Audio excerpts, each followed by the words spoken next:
Branding is powerful. It helps us identify quality. It's shorthand for a lifestyle.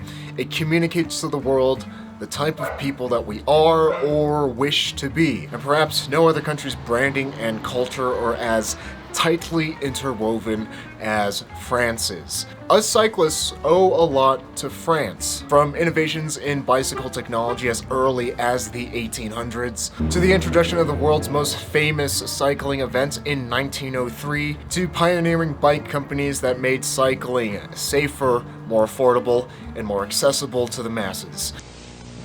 Ah, the French. One of those trailblazing companies being Pujo. In the United States, when we think of Pujo, we think of those old 1970s lugged tank road bikes that are a pain in the ass to convert to fix because of their French threaded bottom brackets. But Pujo goes way deeper than my shallow American roots would lead me to believe. After Ahmad Sawandi from Indonesia shared his Pujo track bike with me, claiming he's a big fan of the brand, I just had to look into them because one, this may seem sacrilege as a steel track bike enthusiast, but I didn't know that Peugeot ever even made track bikes, because most of my vintage track bike knowledge comes mostly from eBay, for better or for worse. And two, I've never heard anyone describe themselves as a fan of Pujo bikes. Like, people don't desire Pujo bikes. They don't even go out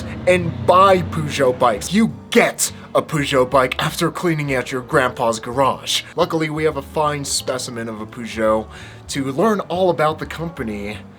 Wait a minute. It's actually a custom frame that Ahmad forgot the name of? Have you no shame? That he then put Pujo stickers on.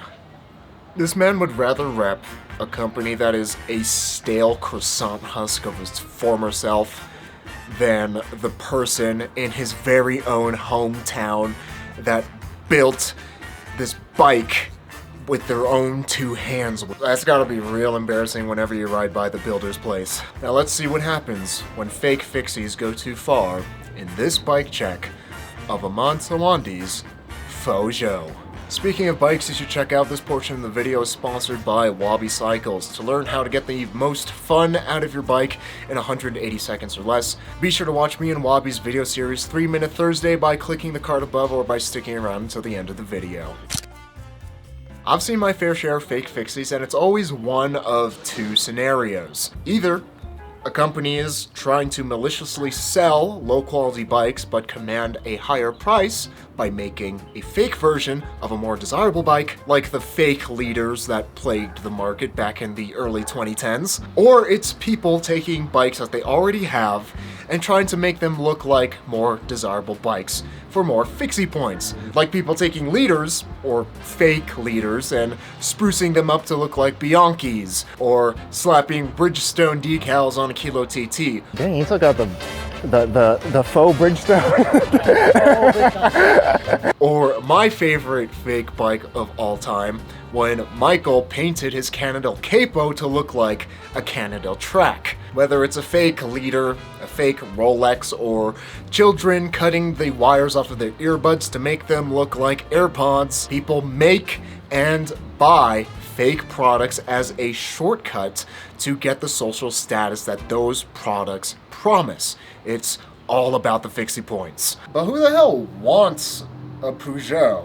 Well, Pujo, turns out, has some pretty cool roots. They're one of those old school companies that doesn't just make bikes, no. They were founded all the way back in 1810 as a steel company that just happened to also make bikes down the line. Before Pujo was sold off to a bunch of different foreign investment firms, they were a locally owned, family-run business in France. They made, and still make, under the same name, but run by different people, steal everything from tools to kitchenware to knives to cars, in addition to bikes. Having a bona fide Pujo is like having the French version of a Panasonic bike. Not gonna lie, There's just something inherently super intriguing about being able to say that you ride a bike from the same company that's more well known for making toothbrushes and toaster ovens, or in Peugeot's case, knives and cars. Except that Pujo is mostly known for making heavy, cheap grandpa bikes instead of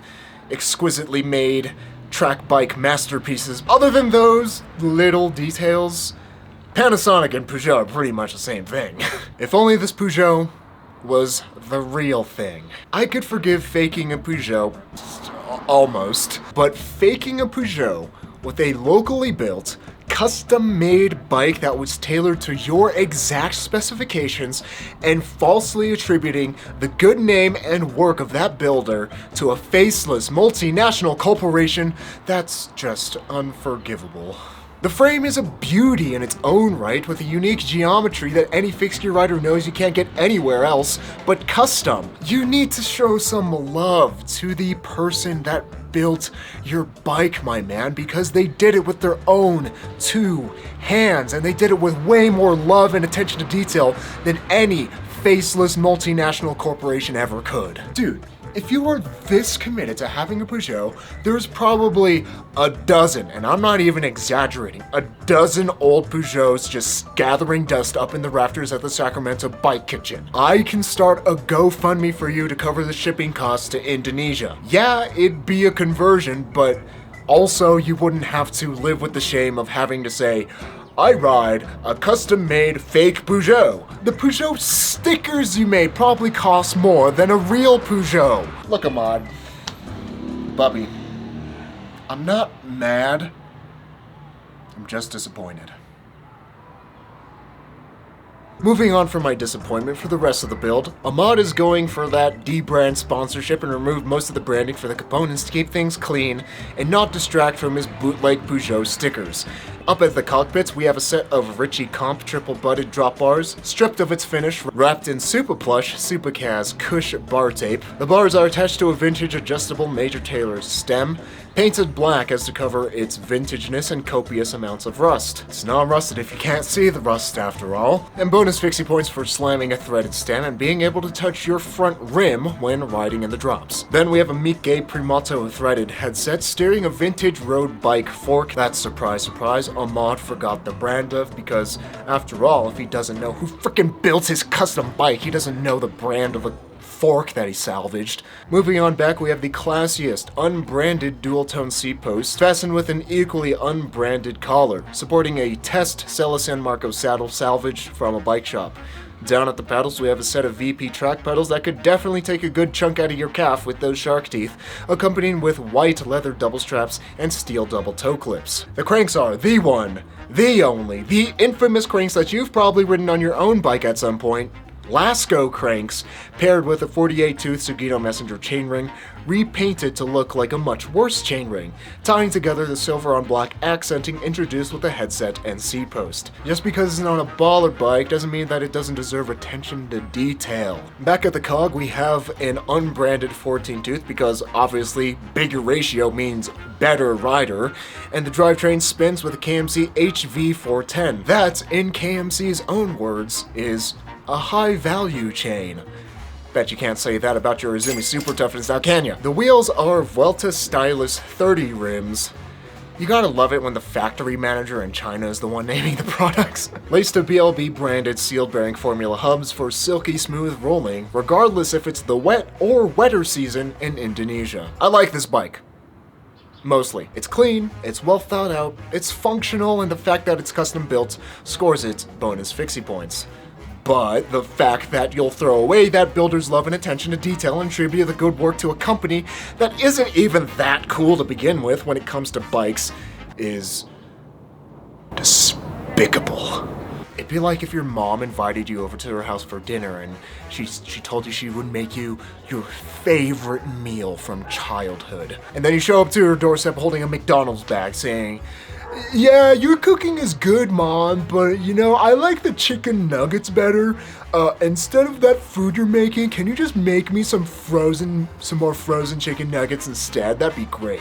If you're gonna make a fake fixie, at least make a fake fixie from a brand that'll give you fixie points. That's the entire point of making a fake. But maybe you're just one step ahead of me and purposely faked an anti-cool bike brand just so that bike thieves would see your bike, think it's worthless, and skip over it. In that case, Ahmad, bravo. You are one smart macaroon. And if you want to have your bike featured and probably mildly roasted in this bike check series, you can find the instructions on how to do just that in the description.